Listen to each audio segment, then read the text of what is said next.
So as a part of the mission of Ukraine of ESSEC Alumni, we organizing the conferences to highlight the situation and to clarify and inform you about this humanitarian crisis that caused by the war in Ukraine. And following your multiple requests, we are inviting again Cédomir Nestorovich to join us and to share with us some updates on the consequences of the geopolitical consequences caused by the war in Ukraine. Please feel free to use actively chat to pose your questions or comments, so we will come back to them. And the majority of you knows well Cédomir because he is a professor of ESSEC in geopolitics and international marketing for more than 15 years. Also, he's a professor of the Institute of Political Science in Paris. So thank you very much, Cédomir, for your time, for your availability, and the floor is yours. Thank you very much, Olga. I'm very pleased to be with you today. Not pleased to talk about the situation in Ukraine because it is not a bright situation that we have here, but nevertheless, many people are very much interested in order to see how can we interpret what is happening there. So before this, because we planned this for quite a long time, so obviously I prepared some slides concerning what is happening on in the region, but also in the country. However, in the last 24 hours, many things have changed. So it means that everything that we planned before is now obsolete because we have quite threatening and quite serious changes in the last 24 hours. So we can treat them on two ways.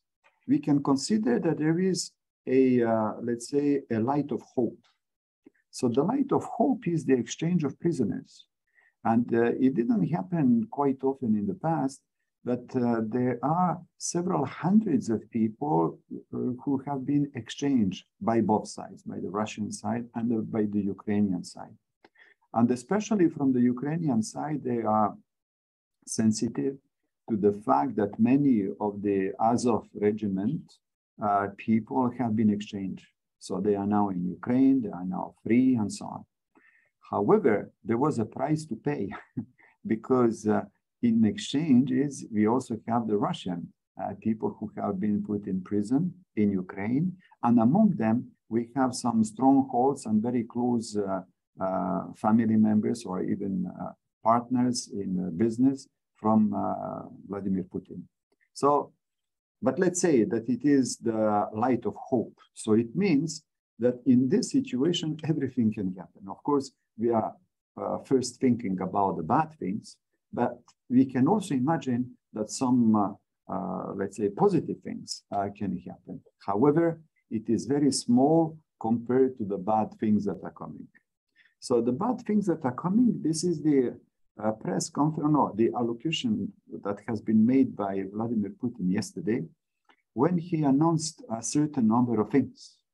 So on one slide, I put the elements that he has announced. So we will look at them right now. So he announced several things. The first one is 3 referenda for the regions that are controlled by the Russian forces today. So we have the referenda for Donetsk and Luhansk. So even before, some parts of Donetsk and Luhansk have been controlled either by the separatist forces or by the Russians themselves. So this is something that was to some extent expected.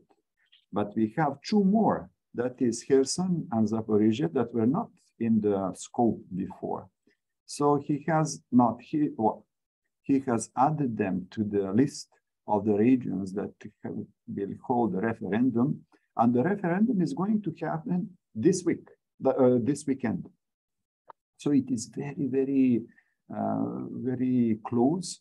Obviously, from various countries, especially Western countries, they denunciate it as a masquerade. They denunciate it as something which is completely unrealistic and so on. However, I do believe that he will hold the referendum. And I do believe that the result is known from the very beginning. So by holding this referenda, there is a next step. So the next step is the annexion of these regions, because this is what happened with Crimea. So in Crimea, there was first a referendum. The referendum, according to the organizers, was successful. So they were asking to join the Russian Federation, and the Russian Federation, what a surprise, they decided to accept them in the Russian Federation. So from their point of view now, it is part of the Russian territory. We can expect the same scenario here. So there would be a referendum happening this weekend. The result is expected to be, according to them, positive. Later on, they will join, or they will ask to join the Russian Federation. And what a surprise, the Russian Federation will accept this. What is the geopolitical dimension of it? The dimension is that the Russian Federation will consider these territories as Russian territories. So if by any chance someone is attacking them, the Russian Federation may claim that it is an attack on whole Russia. So when it is an attack on whole Russia, in that case, the whole Russia has to answer to this. So this is why we have the third point, which has been announced.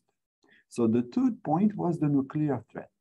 When Vladimir Putin has indicated, remember at the end, he was saying, I don't bluff, you see? So when he is saying that he is ready to engage the nuclear threat, to the nuclear bombs. But in order to engage the strategic weapons, that is the nuclear weapons, you need to follow the military doctrine. And the military doctrine concerning the engagement of nuclear threat for the Russian Federation is quite clear. They can engage the nuclear weapons only if there is a substantial, significant attack on the Russian territory, meaning putting in danger the existence of Russia as a state. So now, if all these places are holding referenda, and if they are incorporated in Russia, automatically they will consider that it is an attack on Russia. So this is how there is an excuse in order to engage the nuclear weapons, because the Russian territory has been attacked. Since the last war in 2014, Crimea has been incorporated in the Russian Federation. No country has accepted this. So it means that only Russia or a couple of other satellites are accepting that Crimea is part of the Russian Federation. But during all this war, there were very few attacks on Crimea. And they were happening, especially concerning the airport. But apart from that, there were not many attacks on Crimea itself. So I believe that Vladimir Putin hopes that the same thing will happen here. Once all these areas are attached to Russia, once all these areas are considered to be Russian Federation, all the others, including Ukraine itself, will hesitate to attack this region. So I believe that this is the scenario that is put in train. This is why there is a link between the referenda and after that the nuclear threat. Now, the referenda that we have here is maybe just the beginning, because they are also thinking about the future referenda in Mykolaiv and Kharkiv. So they don't control all this oblast, they don't control all this territory, but it doesn't mean that some people don't dream or don't think about joining also these areas to the Russian Federation. So that's the first thing that he has announced, that is referenda. It is not a surprise, because the separatist forces in all these places, they have asked for the referenda a long time ago, because they wanted the same thing as for the Crimea. They wanted also to be incorporated in Russian Federation. But for many months, sometimes for years, Putin didn't want this. Now, the situation is completely different. So now he is saying we have to do this referenda as quickly as possible. So I presume that as quickly as possible, they will proclaim the results. They will ask to join the Russian Federation, and the Russian Federation will accept them. As in the case of Crimea, no other country will accept this. But there is a reality on the ground. And the reality on the ground, if you consider that this is your territory, maybe you will establish your own garrisons there. Maybe you will establish your own military bases here. You will establish your own administration there, etc., etc., etc. So this is the first point. The second point is the partial mobilization. This is also something that was expected, but they were not sure if he is going to do this. Why did he decide about the partial mobilization? It is very clear that the existing engagement of the Russian forces in Ukraine is not enough for him, meaning we have seen the success of the Ukrainian offensives very recently. And this is putting in motion a certain number of questions. Is the Russian army so strong? Is the Russian army ready to have this kind of fights? Is the Russian army having enough people in order to fight there? What is the number of casualties, the number of people who have been killed on the Russian forces? So you won't declare a mobilization if everything is well. So it is an act of acknowledging that everything is not going as planned. Because if it was planned, in that case, we would plan it in February when you started the operation. If you are announcing it today, it means that it has not been planned before. So this partial mobilization means that we can mobilize several parts. It is only for the reservists, that is for the people who have some kind of military education or who have some kind of military or combat experience. According to many observers, the total number of reservists is estimated to be around 2 million. But they have decided to mobilize 300,000 of them. So they did not decide to mobilize all of the reservists because Russia is big. You still need reservists in the Far East. You need them in Central Asia. You need them in the Caucasus. You need them everywhere. So you cannot mobilize all the reservists in order to go on the Western side, that is to go to Ukraine. But still, 300,000, this is an enormous number because Putin has indicated in his allocation that these people have to be trained. So now we have to imagine who will train 300,000 people. Immediately, on the American side, they are talking about their own experience in training the reservists. The whole United States, more than 400 million people, they train about 150,000 reservists per year. And they believe that it is very big number. So we just have to imagine how can you train 300,000 people immediately and send them to Ukraine. This is unimaginable because you also need the logistics, you also need everything which is going besides. So we can say that this is an announcement.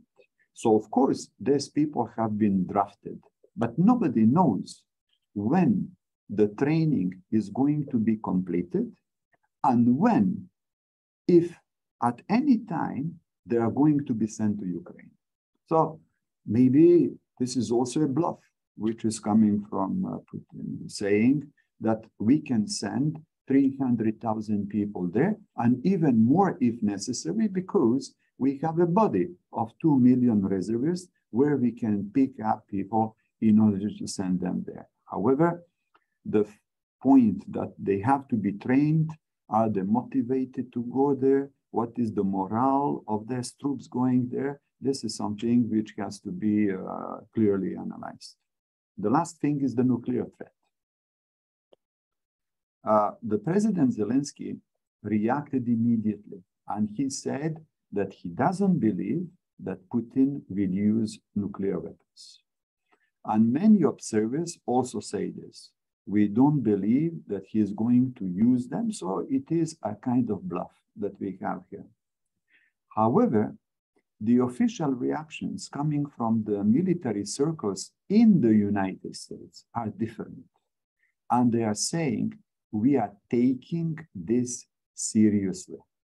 So why do they take this seriously? Because Russia is the only country with the United States to have 7,000 nuclear heads each, because this is the result of the reduction of nuclear heads and so on. So they are on parity, 7,000 here, 7,000 there. All the other countries are much less. For instance, China is about 200 to 300, France is a little bit more, etc., etc. But from the American point of view, having a nuclear superpower with 7,000 nuclear heads, telling the whole world that they are ready to use them, they take it seriously.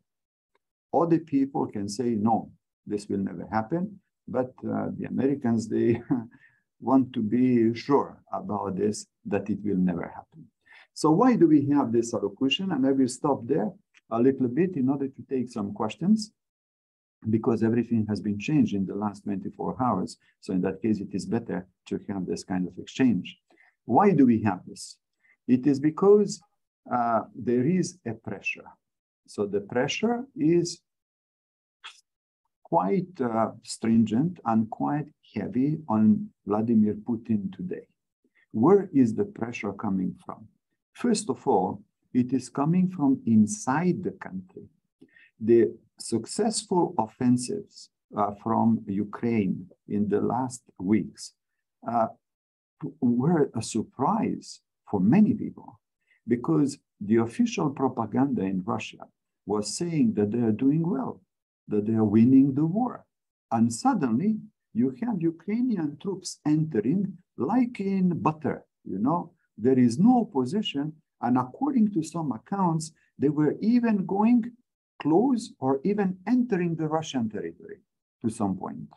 So for many people in Russia, they are surprised and they're saying, and they're asking Vladimir Putin, how come you are telling us that everything is going well, and now suddenly you have this army that you told us is nothing, that this army is entering without any problem practically up to the territory of Russia. You have to do something. So it means that the pressure can come from the military inside Russia.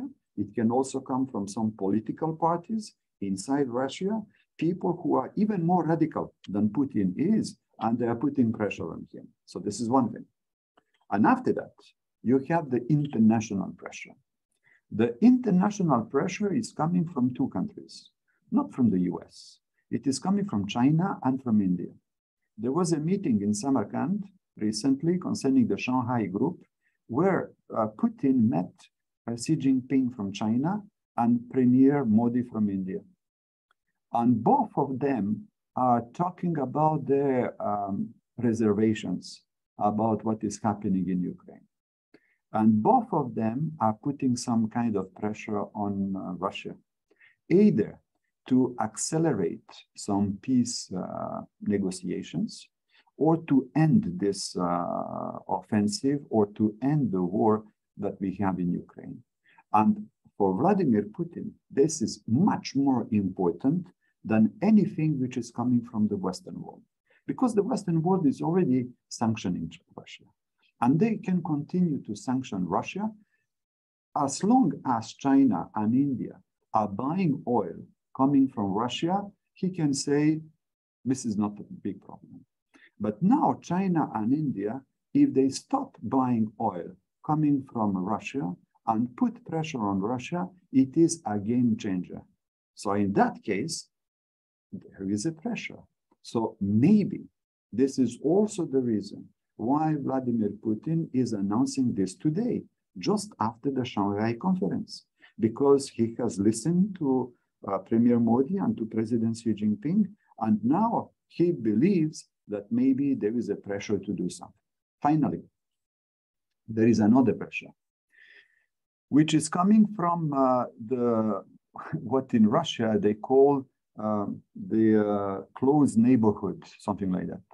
So what is the close neighborhood? This is the former Soviet republics, which are in Central Asia. We have seen the fights between Kyrgyzstan and Tajikistan. We have seen the attack of Azerbaijan on Armenia. In these two places, Russia used to be like the big brother. And this big brother was deciding what happens, and to some extent, keeping situation under control. But in all these places today, they are looking at what is happening in Ukraine. And now people are wondering if they cannot resolve, if they cannot find an honorable solution to what is happening in Ukraine, how can Russia help us in Kyrgyzstan, Tajikistan, Armenia, Azerbaijan to find a solution? So now there is a problem of leadership of Russia in its neighborhood. So this neighborhood that Russia used to consider to be under its influence logically and naturally, this is no more the case. Now, all these countries are wondering what is happening. The president of Kazakhstan has announced anticipated elections for the 20th of November. The 20th of November is in the next month. So we have to see what is happening there. Kazakhstan is a the biggest one in Central Asia. So I would say that the reason why Putin had this allocution yesterday is that he is under pressure. The Ukrainian forces have advanced spectacularly and successfully in the regions that were considered to be controlled by Russia. On the other side, China and India are voicing their reserves. And in Central Asia, countries are asking and questioning the leadership of Russia in this area. So for all these reasons, I believe that Vladimir Putin is under pressure. He had to do something. And when you are, let's say, put in a corner, and when you have to make decisions quickly, you can take bad decisions. So there were already bad decisions in the past, starting in February, but they can even be worse. So this is the situation that we have today. Olga, if you don't mind, we can take a certain number of questions in order to continue the discussion. Yes, sure, because you're getting a lot of questions as usually. Daria is wondering, do you see any possibility for a diplomatic way out for Putin from this situation? If yes, what it could be? Okay, so there is always a diplomatic way how to get out of it. However, we have to see what is the position of different countries. So officially, we have only two countries engaged here. We have Russia and we have Ukraine. But as we all know, many other countries are also involved. How are they involved? It is because they are sanctioning Russia and because they are sending weapons to Ukraine. Maybe they are sharing intelligence information about what is happening there, etc., etc. So objectively, we have many other countries which are involved, not directly in the conflict, but they are involved here. So the difficulty that we have here is that officially, everyone is waiting for a direct diplomatic, let's say, conversation between Russia and Ukraine. And maybe you remember, after February, there were such meetings. You remember the meeting in Belarus, and there were also meetings in Istanbul, when the Russian and the Ukrainian side were sitting together. Since that time, I didn't see many of these diplomatic, let's say, moves. So we have to see what is the position of different countries. But if in the Western countries, they consider that now we have to defeat Russia, or that we have to do something else, in that case, there is no diplomatic relationship. We are forgetting about the situation in Ukraine, and we are putting the focus on Russia. But we have to go back to the situation in Ukraine. And I believe that there is always a place for diplomatic moves.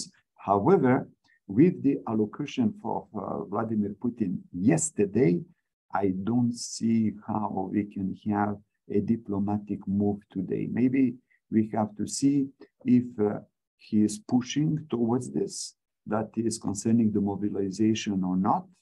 So, but for the moment, I don't see it. I hope that there would be one, but for the moment, no. Next question, thank you. Next question regarding referenda from Patrice.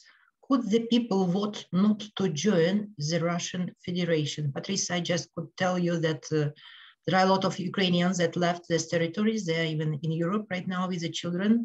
And in this area was brought a lot of, repatriated a lot of Russian people.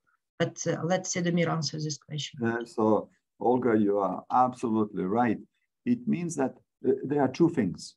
Either we are looking at how the referendum is done, etc., or we say this is an illegal referendum, we don't accept this referendum, and so on. So we had referenda also in other places. So we had referenda in my former country, that is former Yugoslavia. So it was just after the dislocation of Yugoslavia, and we know how the referenda are organized. If I announce a referendum, I will win. So whatever you do, and here we will follow something that even Stalin has used to say in his famous speech. Stalin says, I don't mind who is voting, I don't mind who is the candidate, I mind who is counting the votes. I want to count the votes. So if I count the votes, I will win. So there is no discussion about that. So the result is definitely yes for joining Russia. Now, all the other countries will say that it is illegal, that people who are voting, in fact, don't live there, so they should not vote for that. And the people who are in exile or as refugees, these people should vote for the referendum, if they accept to vote for the referendum. If Ukraine accepts a referendum, so we have many ifs, and I don't think how Ukraine can accept this kind of referendum. And I don't see how Ukraine can ask people who are now refugees in other countries to come back and to vote for the referendum. Practically, this is impossible to be done. So what will happen is that they will organize this referendum, and definitely the result will be positive for joining or negative because it is an illegal referendum, but they will count the votes and they will present the results of the vote as a big success. Thank you, Cédomir. The question from Lot: to what extent do you think USA and NATO have provoked all these events? This is a very big question. So as a very big question, we cannot have, I would say, a simple answer to this.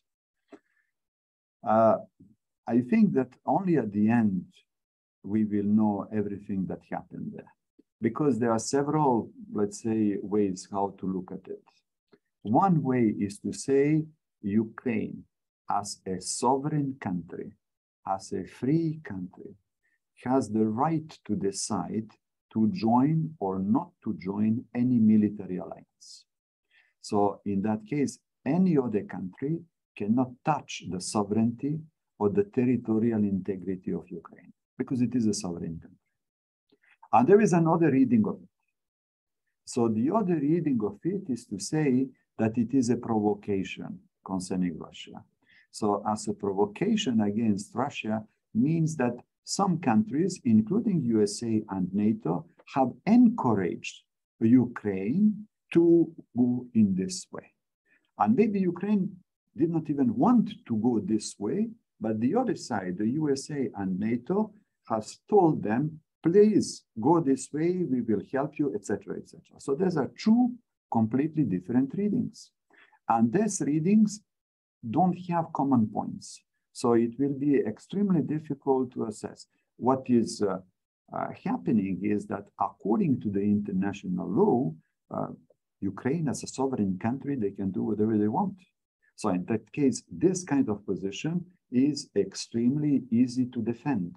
The other one is not easy to defend, but this one would be easy to defend. So I don't have a definite answer because probably there were also some maybe confidential meetings or confidential exchange of information that we are not exposed to. So it is very difficult to answer this kind of question. Thank you. There is comment from Anton and also the question.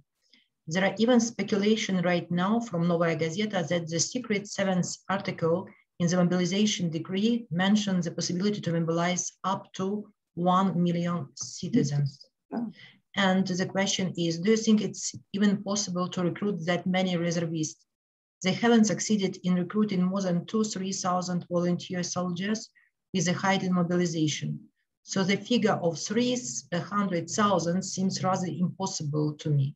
Taking into account the fact that people are used to evading the obligatory military service since the 90s.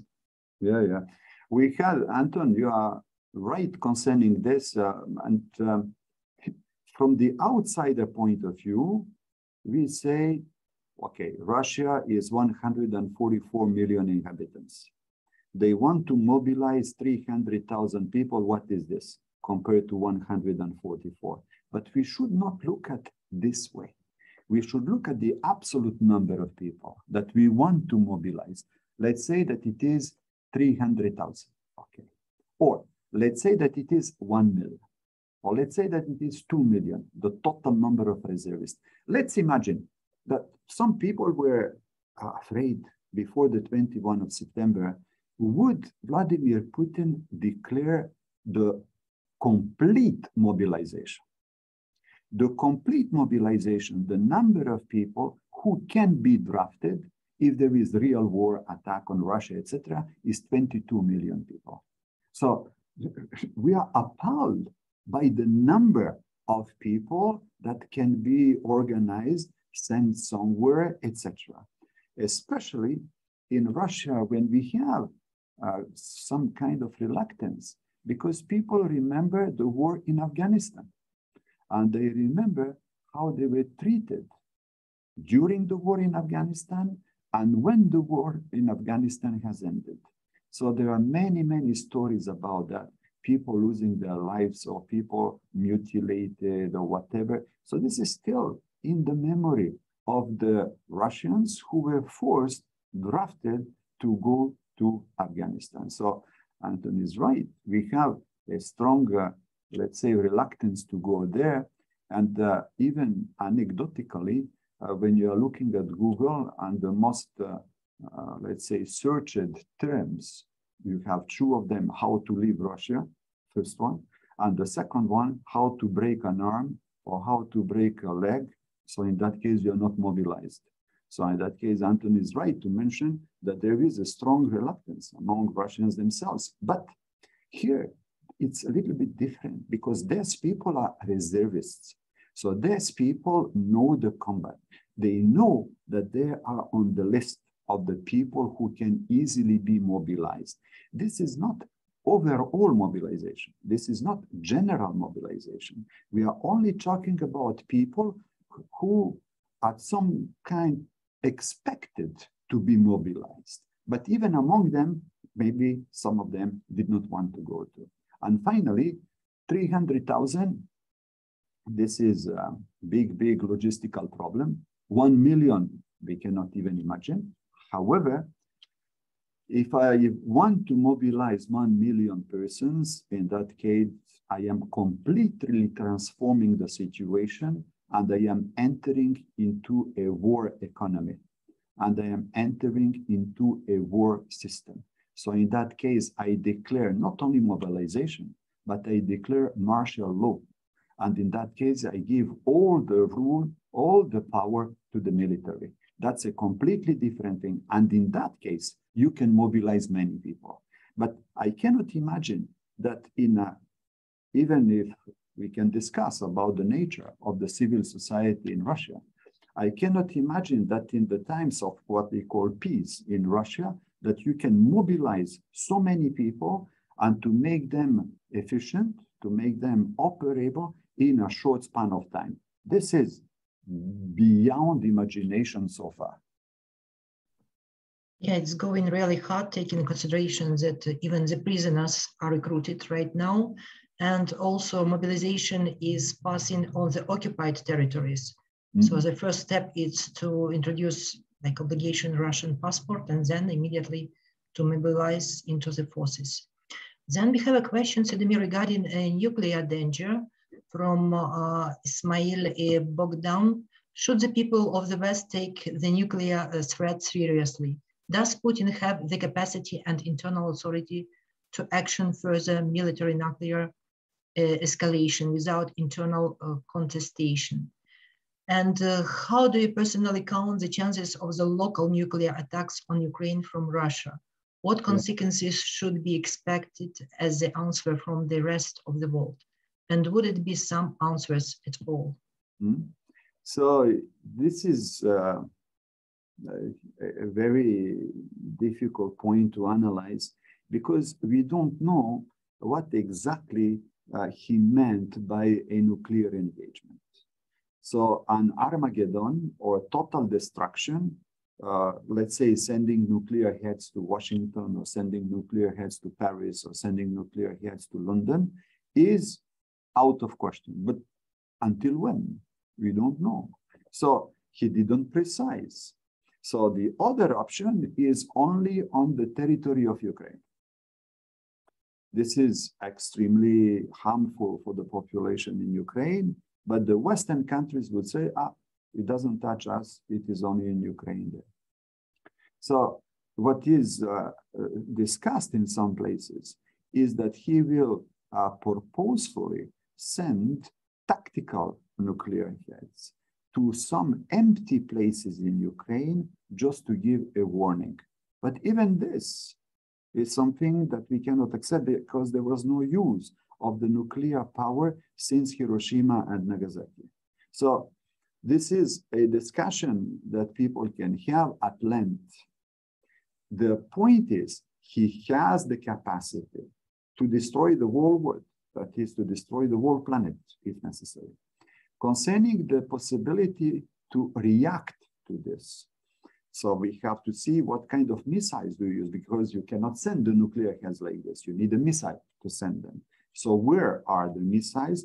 How much time do they need to enter a certain place, and so on and so on. But this is for the war games that we have at the strategists in the different ministries of defense and the different military commanders. They are looking at this. Is the missile coming from land, or is it coming from air, or is it coming from the submarines? This is also a big question because Russia has these three options how to use the missiles. So I would say because of the number of nuclear heads, we must only take it seriously, nothing less. And second thing, if Putin is put in a corner, and from this corner, the only way is to use the nuclear weapons, he will use them. So this is why we have to take it seriously. Now, the other point is you are not forced to use the nuclear heads that we know, that is the atomic bomb that you are sending something. You can use something which is a poor uranium, and poor uranium has been used in some places. So in that case, it is not an atomic bomb, but there is still radiation which is sent there, but in a much smaller scale. So in that case, you are modulating the different weapons. So I cannot imagine, but maybe Putin is thinking about that.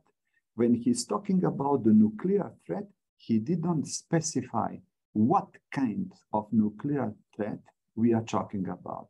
So probably, let's say that in an escalation process, he would start with this one, which is something that is poor uranium presence, and after that, he is going to scale up. But hopefully it will not happen. However, 7,000 nuclear heads, I think we have to treat this seriously. Yes, Olga? Yes, and actually the danger is also could be coming from Ukrainian territory. We have Chernobyl, Zaporizhia atom station. If it will be just damaged by chance, well, it's yeah, by chance. Everything can happen by chance, Olga. So, but we can provoke the chance if necessary. That's exactly. So the next question is from Mikhail. What will be the economical consequences of the recent Putin decision on the stock market worldwide? Very good. So concerning the economic decisions, maybe you have seen that China has reacted immediately yesterday after his speech. And China has said that all the sides should restrain, etc., and we should find a peaceful solution. But I didn't expect that China will react so quickly. But they reacted. Of course, they are not going against Russia, but it means that they are piling up warning signs to Putin and telling him don't go too far. Like Biden had told him in his speech, remember, don't, meaning don't use the nuclear bombs. So many countries are now telling don't use this. And there can be an economic consequence of that. So the economic consequence is that China and India stop buying oil from Russia.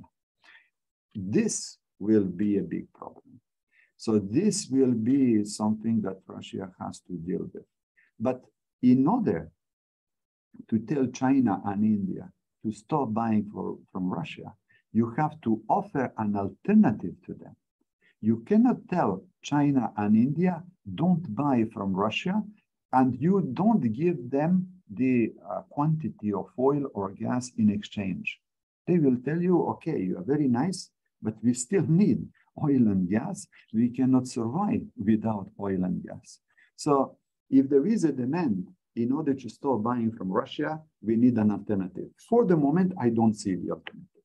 So in that case, they will continue to buy, and they're giving like a lifeboat to Putin in order to continue the war there.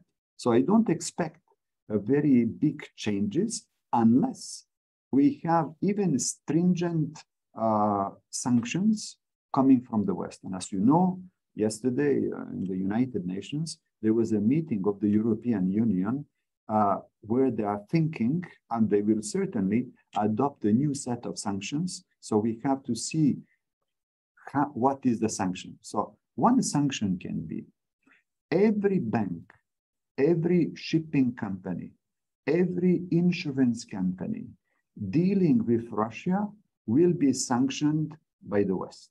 So what does it mean? It means that neither India or China can buy anything from Russia anymore because their companies will be under pressure of the other countries. And they cannot be insured. You cannot have swift payments. So in that case, it creates a huge havoc. For the moment, they didn't do this, but maybe in the new set of actions, there would be this kind of thing. And if this happens, this will have an effect on the global economy. Thank you. Similar question. Will European Union totally stop business with Russia as the money we give serves to feed the war? Yeah. So I don't think that any sanction which is only directed towards Russia will make a difference, because we still have China, India, and the other countries. All their sanctions are not effective if Russia can find other markets, if they can find other buyers. So they will just go there and they will start, even at discount prices. We don't mind now.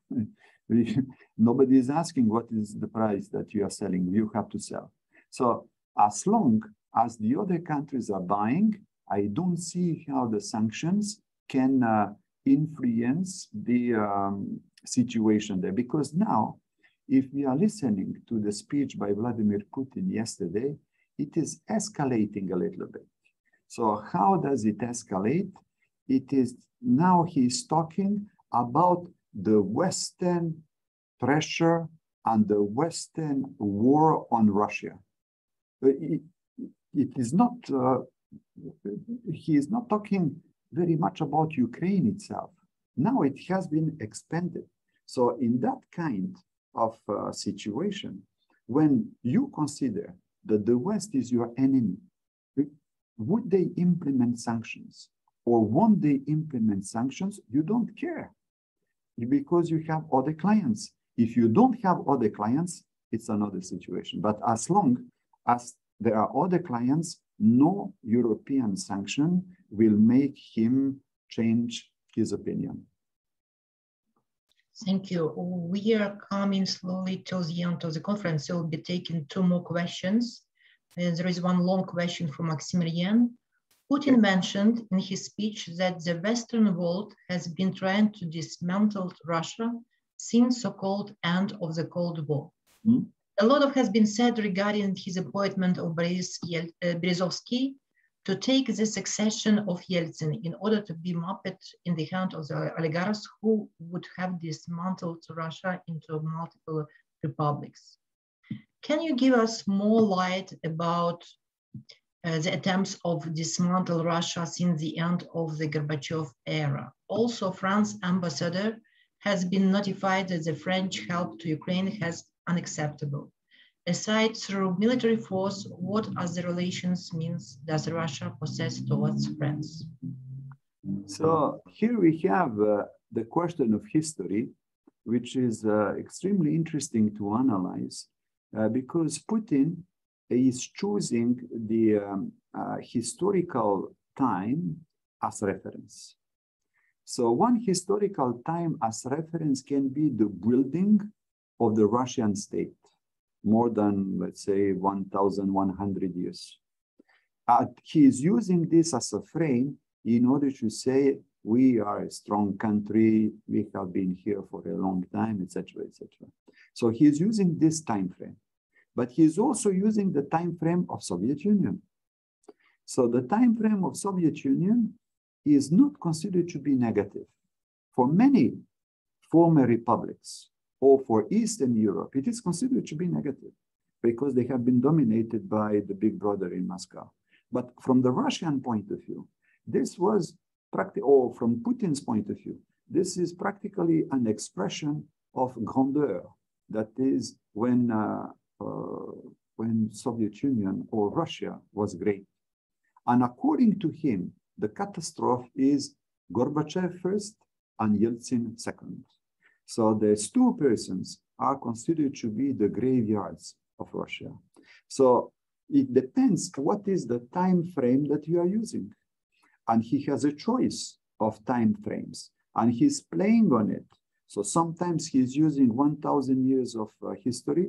I'm talking about Orthodox Church and so on. And sometimes he's talking about communism. So this was the big, big time of Russia. And sometimes he's talking about the catastrophe. So now is the time to correct the catastrophe. Let's imagine that in his mind, we cannot enter his mind, but let's imagine that in his mind, this is the last opportunity to make Russia great again, if I'm paraphrasing Donald Trump. And how to make Russia great again, now is the time that we are getting back what he considers his territory. Later on, if NATO is coming there, it will be impossible. So this is the time when we have to act. We cannot wait for that. And I presume that he is in this mood. He is in this mood to say it's now or never. And we have to make Russia great again. So when you have this kind of position, when you have this kind of mood, everything that is coming from the other side cannot affect what you are doing. It cannot modify what you are doing. You are still continuing with this monolithical approach, which is to say, this is the time. And this is the time that will be transmitted to the other generation. So in that case, it is a little bit messianic. It is like a religious approach that you are using when you are saying that we have to do it today. So an answer is to be sure what is the time frame that you are using as a starting point. And in that case, we can say what are the different solutions that are offered to him. Thank you. To continue, since countries such as Russia, China, Iran, and North Korea are so focused on surviving as independent countries from the US-led Western Empire, and they all need used access to natural resources, is there really any serious probability they withdraw their alliance with Russia? Can you repeat the question? I didn't hear very well. Yeah. Since countries like as Russia, China, Iran, and North Korea are so focused on surviving as independent countries from the US-led Western Empire, and they all need used access to natural resources, is there really any serious probability they withdraw their alliance with Russia? Okay, so we have to be aware that the position of the United States in the Western world, regardless of who is the president of the United States, regardless if they are sending troops to Afghanistan or to Vietnam or to whatever the place, in the Western world, the United States is still considered to be the guarantee of their own existence, of their own sovereignty, because no one else can help the Europeans except the Americans. No one else can help Australians except the Americans. So from the Western point of view, there is a kind of dependence or a kind of addiction to the protection which is coming from Uncle Sam, that is the United States. Other countries don't look at it this way. Other countries can either consider that the United States is an enemy. So in that case, we have wars. So we had wars in Vietnam, we had wars in Korea, we had wars somewhere else. So they consider the United States as an enemy, or they can consider the United States as a challenger. So from their point of view, for instance, Iran, you know, Iran, they're declaring the United States as the grand Satan. So Iran, whatever the United States do, Iran will never be on the side of the United States. North Korea, it is the same thing. So there is an objective association of interest. So this objective association of interest is we have a common enemy. We have a common challenger. So in that case, we have to band together in order to act against this. Some of them are completely against, and some of them are playing. So an interesting country that you did not mention in this list is Turkey.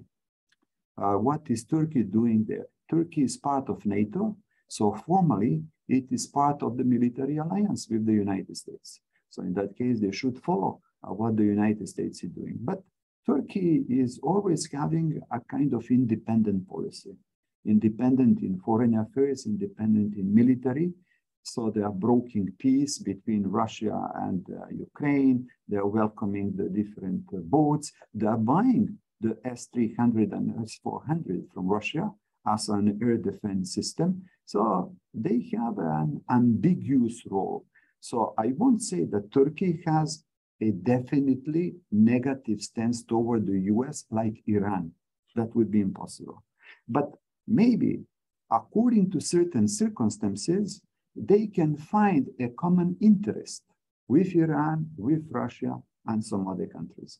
So for some countries, definitely they go together, especially against the US. But for many of them, it is circumstances. So it happens today, maybe tomorrow it will be different, but it is not firmly established there. Thank you. We are running already out of time. We have 2 minutes left. Just maybe 2 last questions. One is the impact specifically on Poland and Hungary. And the last one, is there any resolution UN that can take against one of the members of the Security Council? Very good. So quickly, Poland and Hungary, before the war in Ukraine, they were practically always together as conservative countries and as countries which are jealous of their sovereignty. They don't want the European Commission to take all the decisions, etc. So you have the Visegrad group of countries. All this worked well. With the invasion of Ukraine, it has been completely split because Hungary is going one way. They need very much gas coming from Russia, and they are not so criticizing Russia, while Poland, on the other side, was completely anti-Russian and pro-Ukrainian. So today, because of the war in Ukraine, these 2 countries are a little bit split. And since it is a very important question, because they have common border, since it is a very important question for them, automatically this is popping up every time that they have to decide about something. So today, Hungary and Poland are not aligned as they used to be aligned before. And concerning the Security Council, I think that President Zelensky has asked that Russia should be deprived of the veto right in the Security Council. This would be a revolution in the United Nations because it never happened before. Even if we had wars, so it could be in Iraq, it could be in Afghanistan, it could be in Korea, or whatever the place. We had so many wars, and so far, no country, especially the 5 countries which are the permanent members, no country has been deprived of the veto right. So this would be a precedent. Maybe it will work, but I don't think that it is going to happen. So this is one demand that I'm not so sure that the General Assembly of the United Nations will accept. Is there any resolution UN can take against one of the members of the Security Council? So this is the why, because there is a veto right. So because of the veto right, they cannot go to the Security Council. The only way is to go to the General Assembly. But the decisions of the General Assembly are not automatically binding. So it means that we cannot enforce them immediately. So I cannot imagine that Russia within the Security Council will vote against itself. So this is something that I cannot imagine. Only the General Assembly can do, but it is not binding. Thank you very much, Cédomir. We received a lot of messages in the chat full of gratefulness. Thank you for the great insights. Excellent as usual. Thank you very much. Very interesting. Thank you for your time and being with us and for all the clarification, and hope we will have opportunity in a couple of months to come back. Hopefully it will not be on Ukraine. Let's hope that there would be peace. So in that case, we can talk about something else. Huh? That's true. That's true. Let's hope for the better. Thank you so much. Okay. Bye-bye. Bye-bye. Have a nice day.